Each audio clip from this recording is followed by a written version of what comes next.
with Madison at 8 p.m. on the 27th in their first game of the tournament. They will play the winner of Belleville East and Granite City, assuming they take care of business against Madison.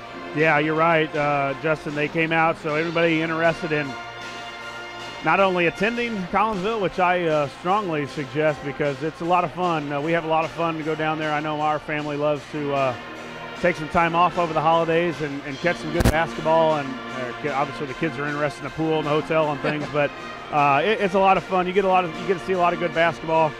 You talked about Southeast, not only runner-up in the state, but they're defending champs of the Collinsville Holiday Tournament. Yeah, they're playing at 8 o'clock or 9 a.m. on the first day, which they suggest, I believe. I think they're always wanting to play that early game for whatever reason, but they're going to be taking on Oakville.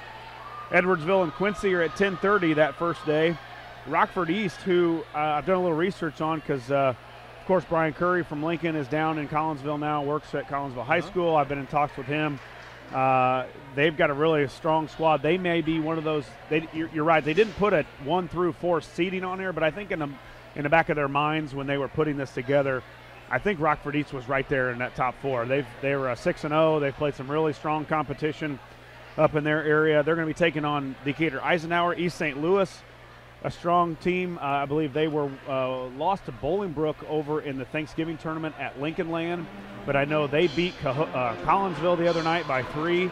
So East St. Louis with one of those teams that were, we think, in a top 4 bracket. Decatur MacArthur is there, O'Fallon, Collinsville, Chicago Hansberry, who I think is new to the tournament. And then, as you said, Justin, the Railers will open up that Thursday night, the 27th, against Madison at 8 p.m. They will take on the winner. Hopefully we win. As long as we win, we will take on the winner of Belleville East and Granite City. That will be a 1:30 game on that Friday. Remember, right now they've changed here, but now they play 2 games on that second day, and then 1 game on the last day if you continue to keep on winning. So it would be 8 o'clock Thursday, and then 1:30 if we win on that Friday, and then after that you got to figure out if you're going to win or lose on when you play. Right. Yeah. I'm sure it's no mistake that Lincoln's got an evening game. Of course, Railer Nation, always well known for traveling, always brings one of the biggest crowds down to Collinsville for the last several years. So well, it's nice too. That time slot's nice for a lot of people. You can, whether you take a half day, a full day, or frankly, you don't even have to take any day off. You can work Thursday and still make it down there because with this many games, Justin, going on in one gymnasium, that thing's not going to start at 8 o'clock. I can guarantee you that. So good timing. You grab your room for Thursday night and watch the game, spend the night, watch a couple games on Friday, spend the night, and hopefully the Railers are playing on the big one at 7:30 on that Saturday. Yeah, we'll look forward to always a tough tournament, always really good quality teams, several teams in that Southwestern Conference, which is always very competitive year after year. You always know Lincoln's going to get good games down there, and those are the kind of games that prepare them for March, and they'll be looking forward to that. Hopefully make a statement down there, and who knows, we may even get a rematch if we're with a little luck against the Spartans, a good old Central State 8s, rekindling of a good rivalry there. Well, looking at the brackets, Justin, we got to play them in the championship. We got a steal on the bracket. I mean, we would eventually maybe have to see Collinsville, but 3 of the top teams in the tournament, maybe besides Lincoln, are Southeast, Rockford East, and East St. Louis, and they're all in the top bracket. So we got a nice seating for Railer Nation down in Collinsville here in just a couple weeks. We got the Railers, of course, tonight, and then Tuesday night, I believe we're back at home. I think I had to remember the schedule. I don't have it in front of me, but then another game on Friday. So just a couple weeks away, and we're heading down to Collinsville again. Yeah, it moves quick, though. Always does. Got to take another break. We'll be back here in just a couple minutes. 12 minutes and 10 seconds left here before the Flaming Hearts and the Railers tip it off. You're listening to Lincoln Railer Basketball.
Illinois. Effingham High School, the Railers, and the Flaming Hearts. The Railers 5-0 on the season and 2-0 in conference play, while the Effingham High School comes in 2-4 on the season and 0-1 in conference play. Little new added bonus to WLCN 96.3 and WLCNonline.com, WLCN Sports, all the streaming live stuff that we offer now. We're live on YouTube. So I've not done it yet, Justin, obviously, because most of the time I'm here. But you have. You're probably, like my kids would call yourself a YouTuber. No. So explain for our listeners, if they're at home and they've got the capabilities of doing the YouTube thing, how you did it when you're sitting in your recliner. Sure, yeah. Actually, I have a smart TV at home, and just pulled up my YouTube app on my smart TV and did a search in the YouTube app. Once I got that app running for YouTube, pulled up WLCN 96.3, was able to search it, and sure enough, the first little video that came up was a live broadcast. So I took you in the Lincoln-Mattoon game the other night. Wanted to see a little bit of Railer action to prepare for my broadcast tonight. So if you're on the, if you don't have a smart TV, of course, just go to YouTube.com, and again, just search WLCN 96.3 online, and you should see Lloyd Kirby behind the camera here, and just doing work. Should be able to see some Railer basketball live on television. He's got the link hooked up on Twitter, so if you're a Twitter guy, like I am, you can go to the Twitter page for WLCN, and you can click the link there, or you can also go to the website, WLCNsports.com. There's a link also there, so lots of ways to tune in. We're up to date now, you know, and of course we'll have Lloyd as many games as he can do this too. He'll be here. Of course, he's sitting right next to us now, watching the Railer warm-up. 7 minutes and 30 seconds left here before the tip-off. Yeah, and, you know, Effingham High School, very strong all-around athletic program. I mentioned earlier, their football team made the state quarterfinals, the best year they've had in 30 years. They've also got a really good girls basketball team. I actually took in their girls basketball game the other night. They won a sectional championship in girls basketball. And the baseball team, really, really good baseball program here.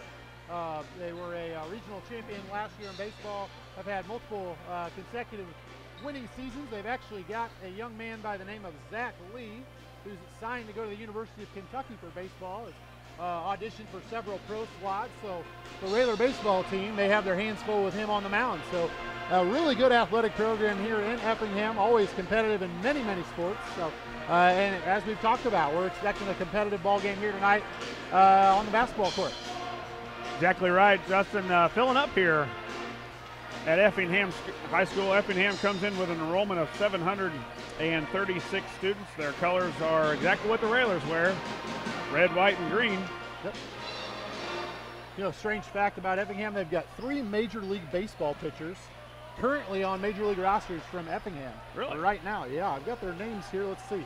Wealth of knowledge tonight. Yeah, and they've got a minor leaguer. You've been working on this for a while? Yeah, I've been working, man. You know, I love. Do you work, I mean, during the day? Yeah, of course, Okay, man, of course. So they got Chad Green with the Yankees, Daniel Winkler with the Braves, and Nick Gardewine with the Texas Rangers.